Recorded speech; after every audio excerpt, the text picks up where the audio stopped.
नाज़रीन आदाब, अली बारसी एक मरतबा फिर नया दौर के प्लेटफॉर्म से आपके सामने हाजिर है और आज भी हमेशा की तरह मेरे पास 3 खबरें हैं। सबसे इम्पोर्टेंट खबर जो है वो इमरान खान साहब के हवाले से है।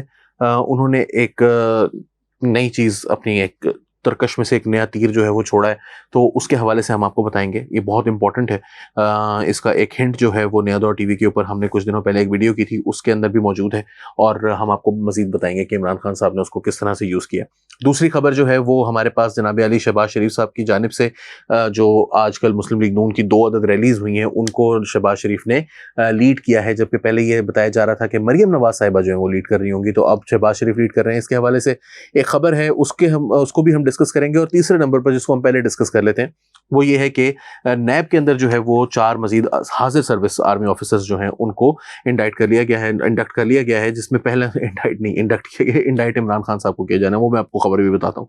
तो अक्टूबर 10 को ब्रिगेडियर मोहम्मद खालिद, जिनका ताल्लुक जो है वो इन्फेंट्री डिवीजन से है, उनको डायरेक्टर BS-20 में लगाया गया है। इसके अलावा लेफ्टिनेंट कर्नल है, उनको डायरेक्टर लगाया गया है, जो कि BS-20 की पोजीशन है। लेफ्टिनेंट कर्नल नदीम मुजफ्फर हैं, ये इंटेलिजेंस स्टाफ कॉलेज से इनका ताल्लुक है और ये BS-19 में एक एज एन एडिशनल डायरेक्टर जो है वो नैब के अंदर इंडक्ट किए गए हैं। मेजर वलीद खालिद हैं, मिलिट्री इंटेलिजेंस से इनका ताल्लुक है MI से, और ये डिप्टी डायरेक्टर हैं, BS-18 में इनका जो है वो इंडक्शन हुई है। और मेजर कैस कामरान सैयद हैं, ये भी मिलिट्री इंटेलिजेंस से हैं और इनको डिप्टी डायरेक्टर यानी कि BS-18 की एक पोजीशन जो है वो दी गई है।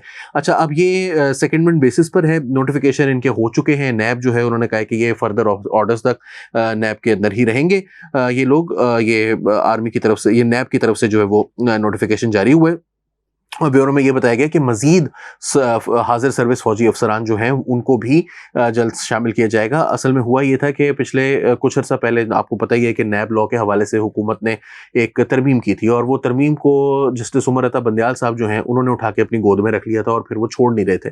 तो बहुत अरसे से वो जब तरमीम जो है वो वहाँ पर पड़ी हुई थी और उस वक्त ये कहा गया कि बंदयाल साहब जो हैं वो वादा कर बैठे हैं कि मैं इनको नहीं छेड़ूंगा और आप जो है वो जो भी आपने फैसले करने करें, और मैं इसको आपकी टर्म के एंड तक तो कम से कम उन्होंने नहीं किया था। लेकिन फिर हुआ ये कि उमर अता बंदयाल साहब जो हैं उन्होंने जाने से पहले आखिरी एक हफ्ते के अंदर इसका फैसला भी दे दिया। जब उन्होंने ये नैब लॉ के ऊपर फैसला दिया तो उस दौरान 10-11 महीने जो बीच में गुजरे, उस दौरान जो है वो बहुत सारे लोग जो कि नैब के अंदर काम करते थे, उनमें से तकरीबन 1800 मुलाजमीन जो हैं वो दूसरे अपने डिपार्टमेंट्स को, जो मुख्तलिफ डिपार्टमेंट से आए हुए थे, वो वापस चले गए, जिनमें से फौज के अंदर से भी बहुत सारे लोग आए हुए थे, क्योंकि उनका जो इंटेलिजेंस जो नैब का इंटेलिजेंस डिवीजन है वो पहले भी इंटेलिजेंस एंड विजिलेंस सेल है, IVC, तो इसको पहले भी जो है वो एक इंटेलिजेंस ऑफिसर ही हेड करते थे। तो अब ये लोग वापस आ गए हैं। अच्छा, अब ये जो आर्मी से लोग आते हैं, ये इंटेलिजेंस के लोग हैं, आप देख लें, एक इन्फेंट्री डिवीजन से भी हैं, एक इंटेलिजेंस स्टाफ कॉलेज से हैं, बाकी 2 MI से हैं। तो पाकिस्तान में असल में इंटेलिजेंस की इतनी कमी है, इतने नाअहल और कम अकल इंटेलिजेंट जो नहीं होते, वो इतने कम अकल हैं तमाम बाकी इदारों के लोग के हमें हर तरह के चीज़ों के लिए वो इंटेलिजेंस अफसरान की ही लेनी पड़ती हैं। वही एक इंटेलिजेंट है। अब क्या किया जा सकता है, किसी और को हम इंटेलिजेंट तस्लीम करने के लिए तैयार नहीं है। मगर जो यहाँ पर असल प्रॉब्लम है वो ये नहीं है कि ये अब शुरू हो गया है। मसला ये है कि पिछले तकरीबन 23 साल से यही काम पाकिस्तान के अंदर जारी है। 24 साल होने वाले हम। 1999 दिसंबर के अंदर आई गेस ये बना था इदारा, और 2023 का दिसंबर आने वाला है। तो ये मामला जो है वो हमने कहा कि आपकी नॉलेज में ज़रूर होना चाहिए।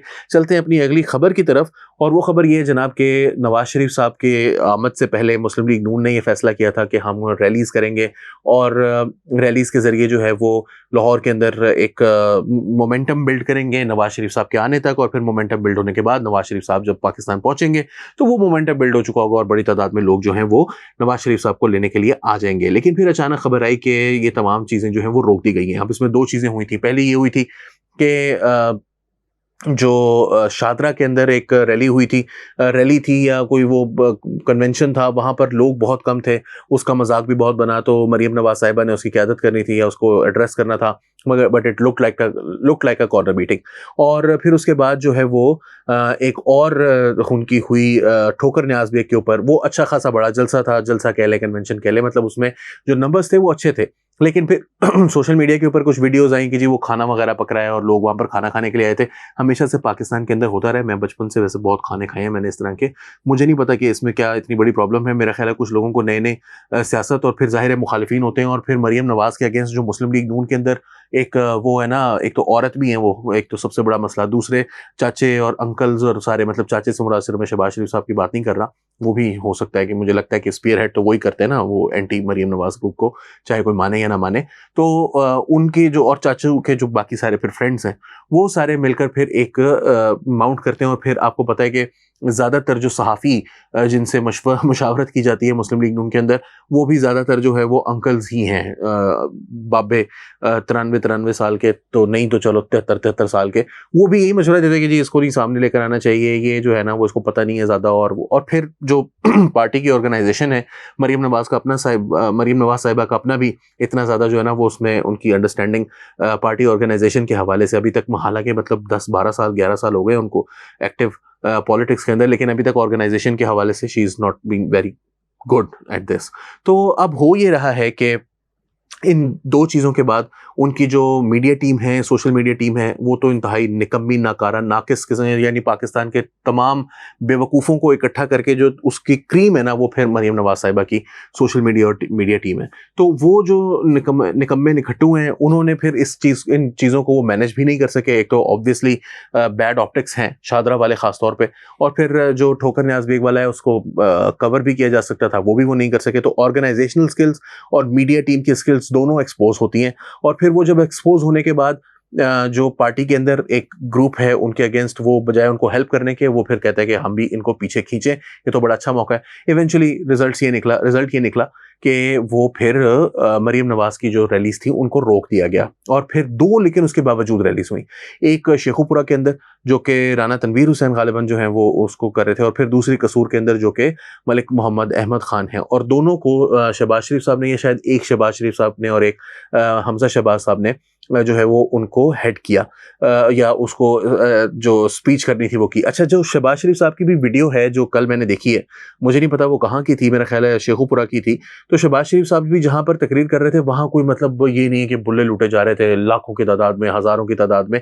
बड़ी बड़ी बड़ी मुश्किल से जो है वो कुर्सियाँ जो आगे रखी हुई थी वो भी नहीं पूरी भरी हुई थी, पीछे शायद कुर्सियां कुछ खाली पड़ी हुई हो, दरमियान में खाली पड़ी हो।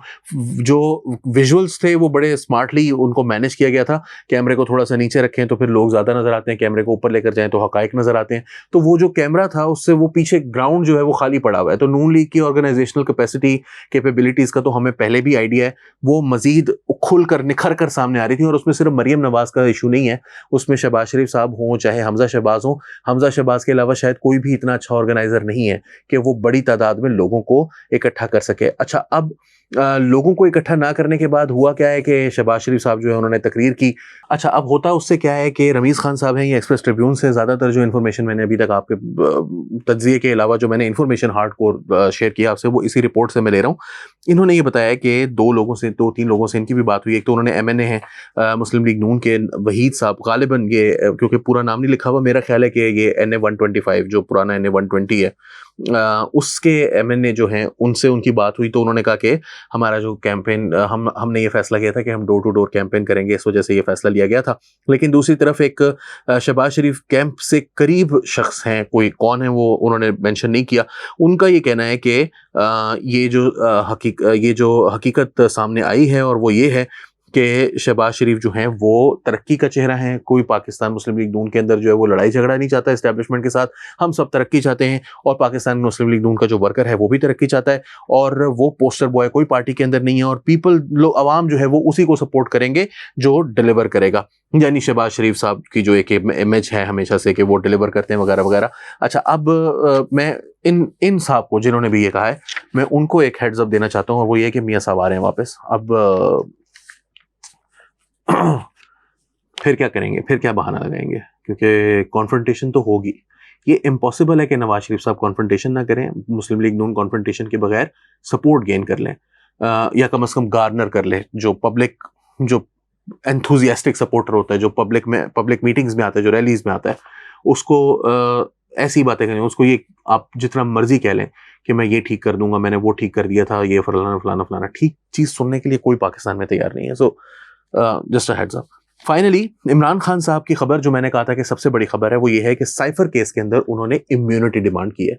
इम्यूनिटी क्या है? पाकिस्तान का जो आइन है, इसका आर्टिकल 248 ये कहता है कि प्रेसिडेंट, गवर्नर, वजीर आजम, सदर, गवर्नर, वजीर आजम, तमाम वफाकी वज़रा, कोई भी मिनिस्टर बराए स्टेट जो छोटा वजीर होता है, चीफ मिनिस्टर, वजीर आला या कोई सूबाई वजीर, उसको अगर आप उसकी पावर्स की एक्सरसाइज में या उसकी फंक्शन की, उसकी जो ऑफिस से रिलेटेड जो मामलात हैं उनमें अगर वो कोई भी गलत काम करता है, कोई भी काम करता है, तो वो आंसरेबल नहीं है अपने एक्ट के लिए। और अब आकर इमरान खान साहब ने, अभी तक किसी और केस में, तोशा खाना में भी बाज लोगों ने कहा था, मगर वो क्रिमिनल साइड की केस था और साथ उसमें बड़ा ही मतलब ओपन एंड शट केस था, उसमें बहस की कोई गुंजाइश नहीं थी।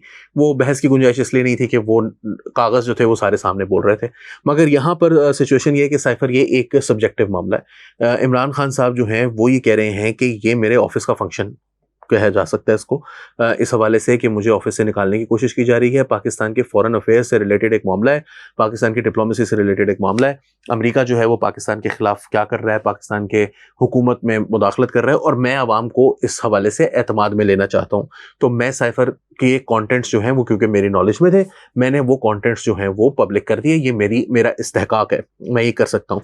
ये इस बुनियाद पर ये मेरे ऑफिस के फंक्शंस का हिस्सा है, लिहाजा मुझे इम्यूनिटी हासिल है, इस हवाले से मैं जो चाहे फैसला कर सकता हूँ।